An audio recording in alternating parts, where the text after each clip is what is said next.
Melalui rasa, terjalin ikatan sukma dan raga. Perjalanan spiritual yang memperkenalkan kita pada pengalaman suci ini, di mana ikatan-ikatan batin dan makna yang mendalam, yang akan mengantarkan kita dapat menjahirkan keadaan yang gaib. Bismillahirrahmanirrahim. Assalamualaikum warahmatullahi wabarakatuh. Sahabat, dalam spiritualitas keilmuan tasawuf, sukma terikat erat oleh ikatan yang disebut dengan rasa. Seiring dengan berjalannya waktu, ikatan ini akan pudar, terutama jika rasa tidak mampu menahan penderitaan dan trauma yang dialami oleh raga. Sebagai contohnya, coba bayangkan jika kita tidak dapat lagi menahan rasa sakitnya, maka kesadaran pada jasad kita akan memudar. Bahkan seseorang dapat mengalami pingsan atau mungkin saja kematian. Bagi mereka yang meraga sukma yang tetap terjalin melalui sebuah teknologi. Teknologi yang dimaksud di sini adalah teknologi spiritual yang disebut dengan nyawa. Seperti sebuah Bluetooth yang dapat menghubungkan satu perangkat ke perangkat lainnya. Banyak yang bertanya, mengapa dalam mempelajari agama kita harus memahami ilmu rasa ini, meskipun pada tingkatan ilmu syariatullah, pengetahuan tentang keilmuan daripada rasa ini sangat jarang sekali ada yang membahasnya. Bahkan dapat juga dikatakan tidak ada sama sekali. Karena dalam ilmu syariat, pada umumnya, pelajaran yang kita dapatkan hanya sebatas pada pengetahuan zahir semata. Makanya pada tingkatan ilmu tarekat dan juga pada keilmuan di atasnya lagi, bab daripada ilmu rasa ini menjadi lebih relevan untuk dipelajari. Karena sudah menyentuh pada keadaan batiniah. Ketika kita mendalami ilmu agama, sebenarnya kita mulai mengenal Sang Pencipta. Sebab Allah Maha Gaib, maka untuk mengenal hal gaib, kita perlu memahami ilmu rasa ini. Karena rasa adalah penghubung antara kesadaran fisik kepada kesadaran batin. Kita tahu rasa manis, asin dan pahit, tetapi bentuk daripada rasa-rasa seperti tersebut hanya dapat kita rasakan, karena sifat dari gula adalah manis. Sifat dari garam adalah asin, demikian juga dengan sifat daripada pahit. Karena setiap sifat terkait kepada zat. Tetapi bentuk gula dan juga bentuk garam itu pun bukanlah zat. Dan kalau kita ingin mengetahui bentuk daripada zat gula ataupun zat garam, maka kita harus mengikis seluruhnya sampai tidak tersisa apapun lagi.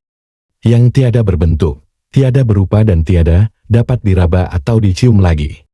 Itulah baru hakikat zat yang sebenarnya. Demikian juga dengan diri zat Allah yang telah sedia adanya pada tiap diri manusia sebagai amanahnya.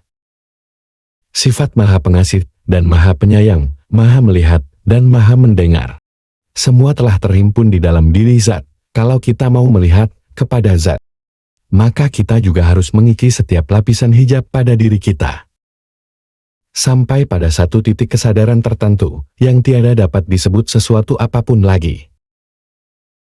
Sebagaimana Allah telah menjelaskan di dalam surah Al-Insan ayat 1. Bukankah pernah datang kepada manusia waktu dari masa yang ketika itu belum merupakan sesuatu yang dapat disebut. Jadi, semua yang dilakukan oleh manusia itu adalah gerak daripada sifat yang bersandarkan kepada zat. Zat itu diri dan sifat itulah kelakuannya. Tiada pernah terpisah selama-lamanya karena sudah esa adanya. Maka bersabarlah. Biar Allah sendiri yang akan memberikan kamu pemahaman. Dia yang akan memberitahu kamu apa yang belum kamu ketahui. Makanya pada praktek daripada sholat daim, diperlukan konsentrasi yang tinggi. Pikiran harus seni, hal ini memang sulit untuk dilakukan. Apalagi bagi mereka yang terlalu terikat dengan urusan duniawi. Tetapi tidak menutup kemungkinan bagi siapapun yang memiliki kemampuan khusus.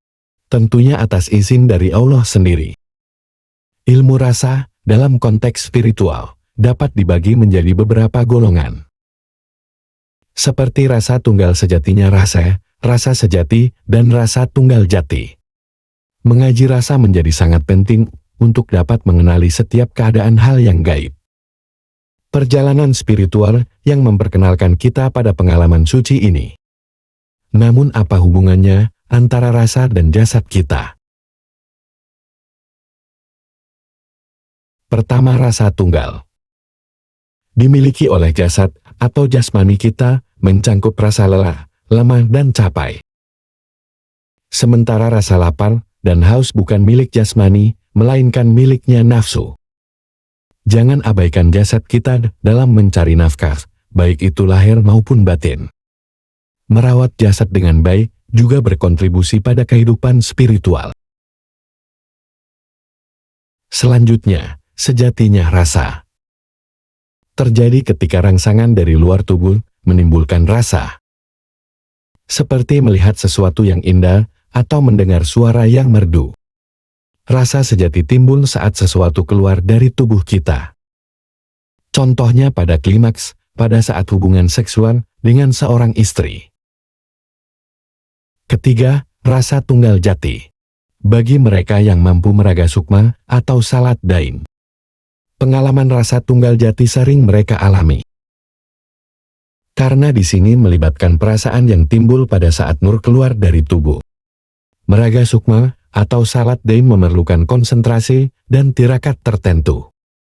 Penggunaan nur Allah atau nur ilahi dalam proses tersebut menjadi kunci keberhasilannya.